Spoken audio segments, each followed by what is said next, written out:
지난주에도 뵙는데 이렇게 자주 뵙게 돼서 반갑습니다, 여러분. 오늘 또 예배로 뵈니까 예배 가운데 하나님께서 우리에게 큰 은혜 주실 줄 믿습니다.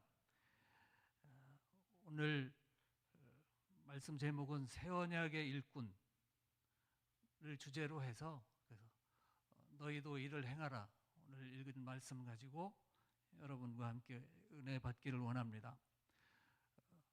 여러분, 우리가 이해 못하는 세상 일이 참 많습니다. 사람들이 불가사의라 하기도 하고 또 일상에서도 흔히 일어나는 일이 아니기 때문에 사람들이 TV 프로그램에서도 보면 세상에 이런 일이 이런 게 있지 않습니까? 그런 것들과 비교할 수 없는 인류 역사의 가장 큰 사건들 세 가지 정도로 저는 이렇게 요약해 보면, 그 중에 첫 번째, 하나님이 인간이 되셨다. 또다시 있을 수 없고 감히 생각할 수 없는 일인데 이루어졌습니다. 짐승이 사람 될 수 없죠. 사람이 신이 될 수 없죠. 근데 하나님이 거꾸로 인간이 되셨습니다. 그걸 우리는 성육신이라 합니다. 두 번째 사건은 그 하나님이 죽으십니다. 여러분, 죽으면 신이 아닌데 하나님이 죽으십니다. 그게 십자가 사건이죠. 그 십자가를 기억하며 우리는 오늘부터 한 주간을 고난주간으로 생각하고 묵상하고 기도하고 그 예수님을 기억합니다. 위대한 세 번째 기적은 뭡니까? 사람이 한 번 죽으면 끝 아닙니까? 사람이 가장 두려워하는 게 뭡니까? 죽음입니다. 사람이 가장 슬퍼하는 일이 뭡니까? 그것도 죽음입니다. 한 번 일어나면 그 다음 일이 없기 때문에 그렇습니다. 근데 기적이 일어났습니다. 죽으신 분이 다시 살아나셨습니다. 죽었는데 어떻게 살아납니까? 근데 그런 일이 일어났습니다. 다음 주일에 온 교회들이 이 부활을 기뻐하고 축하하며 축제 예배를 드립니다. 이번 주간은 우리 말씀드린 세 가지 기적 중에 무려 두 가지를 직접 경험할 수 있는 그런 한 주간이 되겠습니다. 오늘 말씀도 십자가 지시기 전날 밤 최후의 만찬 장면입니다. 유대인들이 가정마다 행하는 유월절의 식사이죠. 평범한 식사입니다. 근데 중요한 것은 여기서 예수님께서 제자들과 언약을 맺으십니다. 언약식을 하신다는 뜻이죠. 언약이 뭡니까? 요즘 말로는 계약이란 말과 똑같습니다.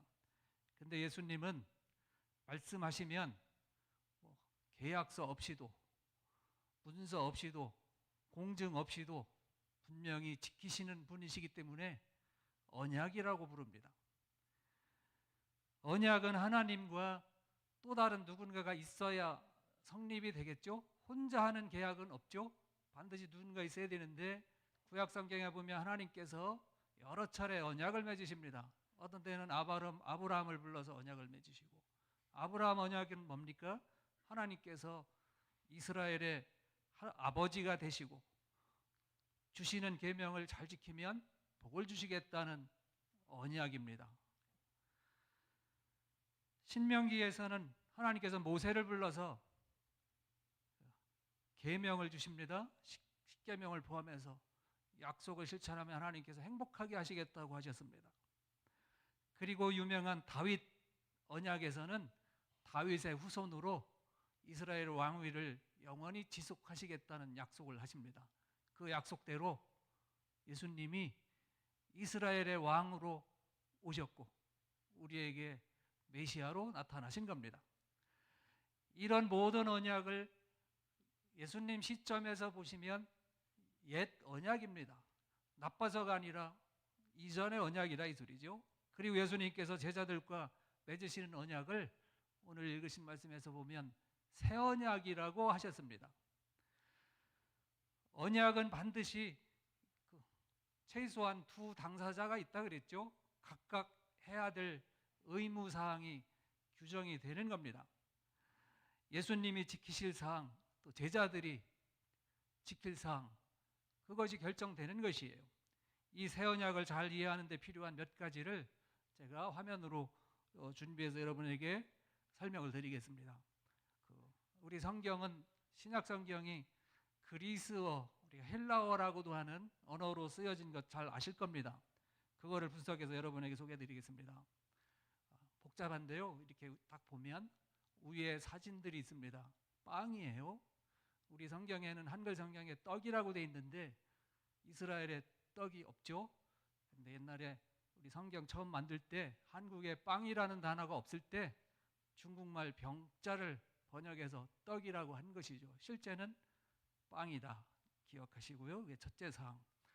옛날 광야에서 조상들이 심한 고난을 당한 것을 기억하기 위해서 먹는, 그래서 불에 밀가루를 다른 것 넣지 않고 직접 구운, 상상을 해보십시오. 누룩도 없고 맛이 없는, 첨가물이 들어가지 않은 밀가루만 불려서 반죽해서 불에 직접 구운 빵이니까 오늘 우리가 먹는 빵과도 질적으로 많이 다르죠. 첫 번째 이렇게 기억하시고, 불에 구운 딱딱한 빵이다. 이걸 나누어 먹으려면 어떻게 되겠습니까? 우리 성경에는 떼어 먹었다 그랬는데 저건 떼지는 게 아니에요. 깨뜨리는 것입니다. 이것도 꼭 기억하십시오. 오늘 예수님 말씀이 여러분에게 은혜가 되실 줄을 믿습니다. 이 빵을 예수님께서 나눠주셨다 그러는데 나눠주시기 전에 이거를 쪼개야 되는 것이에요. 부서뜨려야 되는 것입니다. 딱딱한 빵입니다. 우리가 후에 있다 함께 부를 찬송가에도 보면 2절에 예수님께서 십자가에서 달려서 못 박히사 깨뜨리신 주님의 몸일세, 이렇게 아주 잘 표현을 해놨습니다. 세 번째 사항, 우리 은혜 받기 위해서 이 말씀을 원래대로 한번 이해해보자. 그리고 제가 여러분에게 소개하는 사항입니다. 빵을 부러뜨렸다 그랬습니다. 부서뜨린 것이에요. 그래서 조각을 냈습니다. 그 조각을 제자들에게 나눠주시면서 하시는 말씀이 이것을 행하라.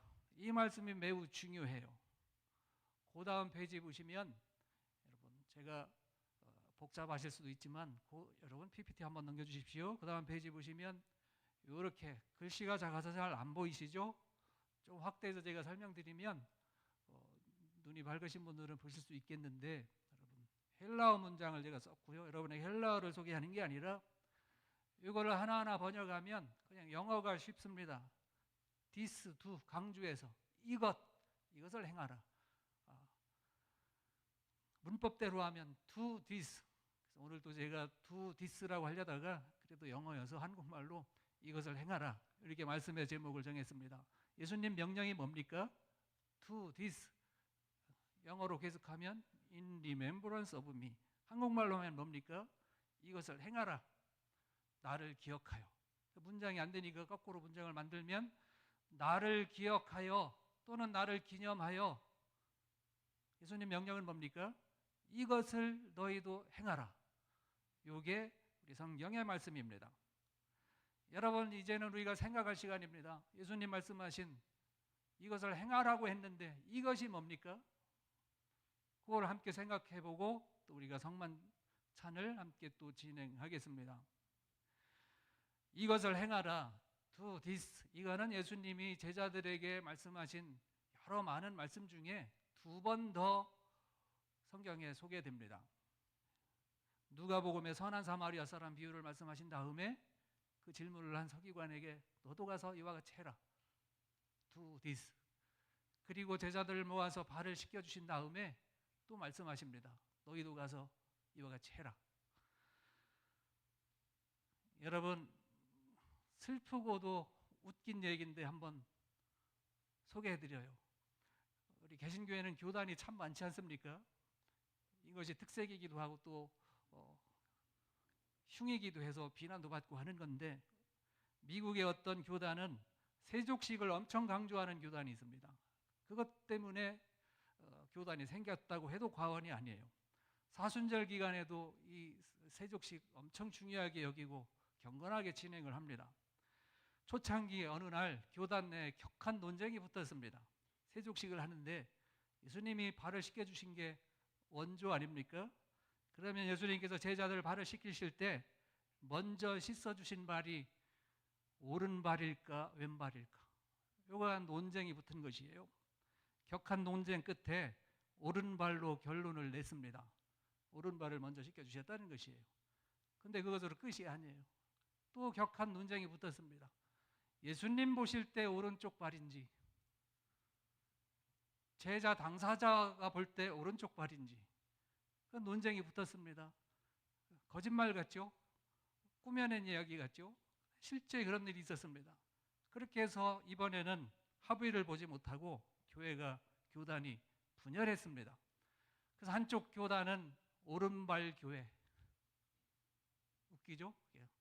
인터넷 이런 데 보시면 사실이에요. Right Foot Church.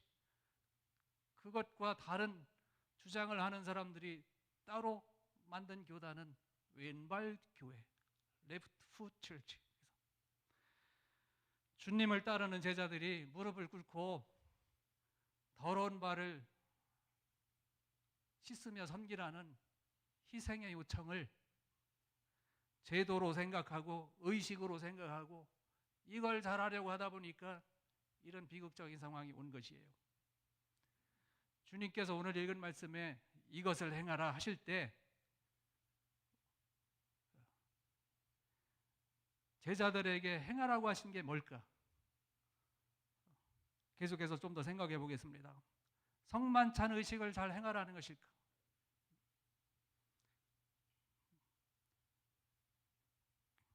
그러면 제자들이 성만찬 의식을 열심히 행하고 사람들에게도 이걸 강조하고 죽을 때도 이것 중요하니까 그것 행하다가 사역을 마쳤을 것 같은데 실제로는 그러지 않으시죠? 사도들 대다수가 복음의 증인으로 살다가 예수님이 자기 몸 희생해서 십자가에서 죽으신 것처럼 그 이상 자기 몸을 희생하며 복음을 전하다가 대부분 순교했습니다. 성만찬 하다가 죽으신 게 아니라 예수님이 너희도 이와 같이 하라는 말씀을 예수님이 하신 자기 몸 주신 것처럼 생각하고 그분들도 이렇게 살다가 순교하신 것이에요. 오늘 제 말씀은 성찬식이 안 중요하다, 필요 없다, 그렇게 하지 말자 이런 주장이 전혀 아닙니다. 주님의 십자가 희생을 기리며 드리는 이 거룩한 성찬 예배에서 우리는 그 살을 먹으면서 어떤 다짐을 합니까? 어떤 생각을 합니까? 어떤 태도로 임합니까?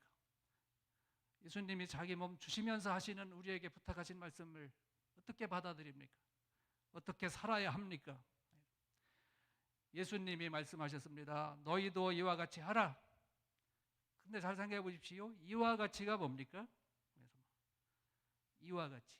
예수님이 뭔가 행동을 하시면서 너도 이와 같이 해라. 너도 이것을 해라 했는데 성경에 보시면 예수님이 빵을 들고 기도하시고 축사하셨다 그랬죠. 그리고 그거를 떼어서 나눠주셨다 그랬는데 제가 말씀드렸습니다. 그건 떼지는 빵이 아니에요. 깨뜨리셨다고 되어 있습니다. 예수님이 빵을 깨뜨리시고 나서 주시면서 하시는 것이에요. 너희도 이와 같이 하라. 그럼 뭐 하라는 겁니까? 예수님이 빵을 깨뜨리셨습니다. 이는 내 몸이다 하시면서 딱딱한 빵을 깨뜨리셨습니다. 그 행동을 하실 때 예수님이 너도 여러분도 제자들도 이것을 해라 하셨다면 이것이 뭐겠습니까? 여러분, 성찬은 언약식이라 그랬습니다. 예수님과 제자들이 각각 할 일이 정해져 있다는 것이에요. 아브라함을 불러서 언약하시지만 둘만의 약속이 아닙니다. 대표로 아브라함을 부르시지만 이스라엘 백성이 포함되는 것이죠. 대표로 모세를 부르시지만 광야 백성들을 다 포함하시는 것이죠. 다윗을 불러 언약하시지만 이스라엘 백성을 다 포함하시는 것입니다. 오늘 예수님께서 제자들을 불러서 언약식을 하시는데 12제자를 대표해서 예수님을 믿고 따르고 예수님을 구세주로 예배하는 모든 사람들이 포함되는 것이에요. 여러분은 예수님 제자입니까?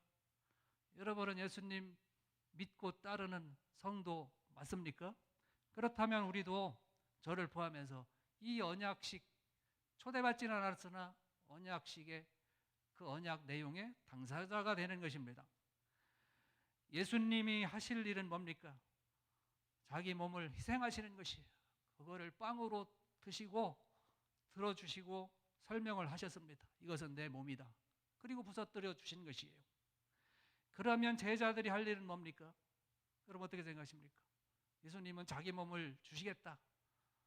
빵을 부러뜨리듯이 십자가에서 자기 몸 찢길 것을 미리 알려주신 것인데, 그렇게 해서 우리를 구원하실 것인데, 함께 있는 제자들은 그와 버금가는 해야 할 일이 뭐겠습니까? 단순히 성만찬식 잘 하는 것일까요? 그러면 또 한 단계 더 지나서 주님 희생으로 구원받은 우리는 무엇을 해야 하나요? 주님의 죽으심을 잘 기념하면 되는 것입니까? 그래서 우리가 그냥 하던 대로 있던 대로 늘 이전의 방식으로 하다 보니까 성경을 읽을 때도 그냥 나를 기념하라, 예수님이 이렇게 부탁하시는 걸로, 그래서 기념 잘하면 되는 걸로. 아주 죄송한데 오늘 성만찬을 위해서 이렇게 준비했습니다. 거의 모든 교회들이 앞에 글씨 보시면 나를 기념하라 이렇게 되어 있습니다. 나를 기념해서 뭔가를 하라는 게 예수님 명령인데, 제가 이런 성경 말씀을 가지고 여러 군데 다니면서 강의도 하고 설명도 하고 세미나도 하고 하는데, 이거를 그렇구나 하고 바꾸는 교회는 드물더라고요.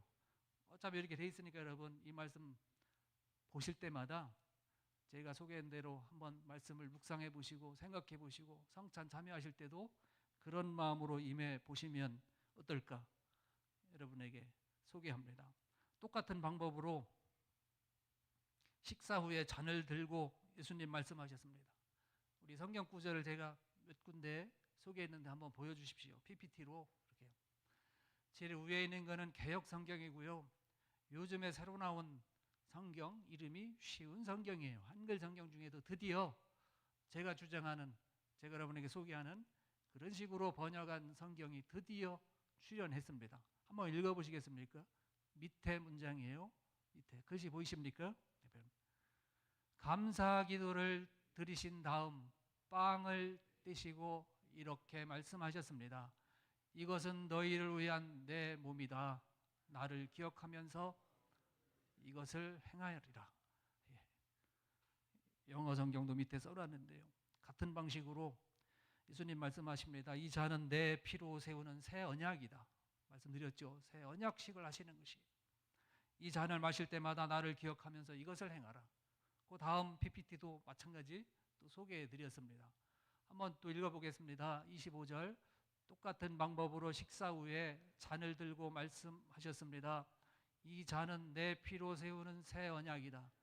이 잔을 마실 때마다 나를 기억하면서 이것을 행하라. 그게 주님의 말씀이에요. 포도주가 상징하는 피를 몸소 흘리셨듯이 제자들도 이를 기억해서 복음을 위해 피 흘릴 각오를 해라. 그런 사람이 그 자리에 열둘이 앉아 있는 것이에요. 그 당시에는 무슨 뜻인지 몰랐을 수도 있습니다. 성령 받은 후에 이분들은 진심으로 깨닫죠. 편히 살다가 편히 죽은 사람이 없습니다. 제자들 12은 최소한 그랬습니다.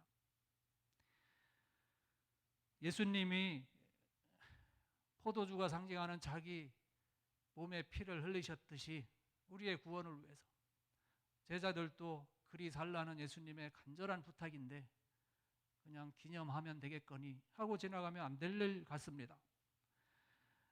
주의 만찬에 참여하는 우리도 이 사실을 기억해서 주님의 제자로 살아야 합니다.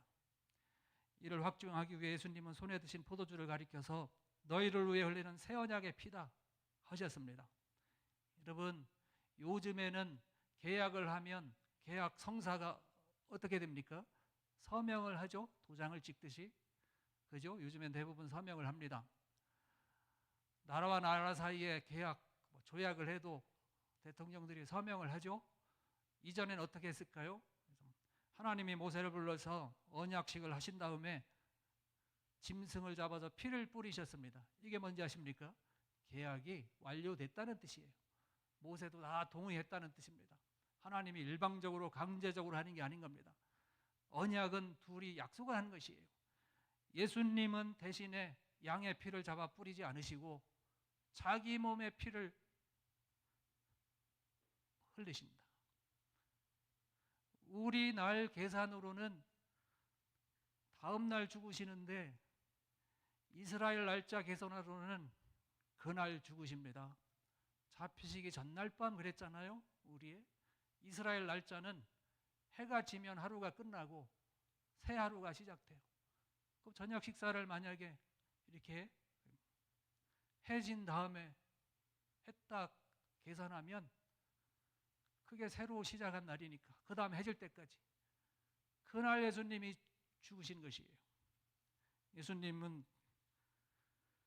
곧 제자들에게 보여주실 대로 십자가에서 피를 흘리실 것을 미리 포도주 잔을 따르시면서 너희를 위해 흘리는 내 피다 하셨습니다. 12제자만 아니라 우리도 새 언약의 일원이 됐습니다. 그래서 바울은 우리 예수님을 믿는 자들을 가리켜 새 언약의 일꾼이라 했습니다. 무엇을 위해 살아야 될까? 어떤 가치를 두고 살아야 될까? 나는 새 언약의 일꾼이구나 생각하며 사시라는 그런 부탁의 말씀을 바울이 고린도 교우들에게 전하죠. 새 언약의 일꾼에게는 사명이 있습니다. 언약대로 주님은 주님의 일, 곧 십자가에서 몸이 찢기고 피 흘리는 일을 약속하신 대로 그날 감당하셨습니다. 이 우리를 구원하기 위한 고난의 길을 겪으신 것이죠. 그런데 주님이 죽으셨는데, 온 인류를 구원하기 위해서 죽으셨는데, 질문 한번 드려보겠습니다. 예수님이 이렇게 피를 흘리면서 죽으셨는데 온 인류가 구원받았습니까? 아니죠. 그래서 성경에 사도들이 순교신앙으로 무장한 그분들이 아주 절절한 말씀으로 우리에게 요청하십니다. 주님의 남은 구원을 이루라. 주님은 인간을 구원하기 위해서 여러 방법 중에 고통의 길을 택하셨습니다. 다른 방법으로 하실 수도 있으셨겠죠. 능력으로만 따지면. 십자가 안 지셔서도 원하시면 우리를 구원하실 수 있었을 것이에요. 근데 주님은 십자가 지셨습니다. 우리가 져야 될 거를 예수님이 지신 것이에요. 하나님은 사랑이 많으시다는데 예수님이 십자가에서 나의 아버지 왜 나를 버리시나이까? 마지막 동산에서 땀이 핏방울 같이 하나님 앞에 외치는 간절한 기도가 있었습니다. 할 수만 있으면 이 잔을 지나가게 해주십시오. 근데 여러분 아시죠? 사랑이 많으신 하나님이 십자가에서 외치는 그 기도는 들은 척도 하지 않으십니다. 왜 그런 겁니까?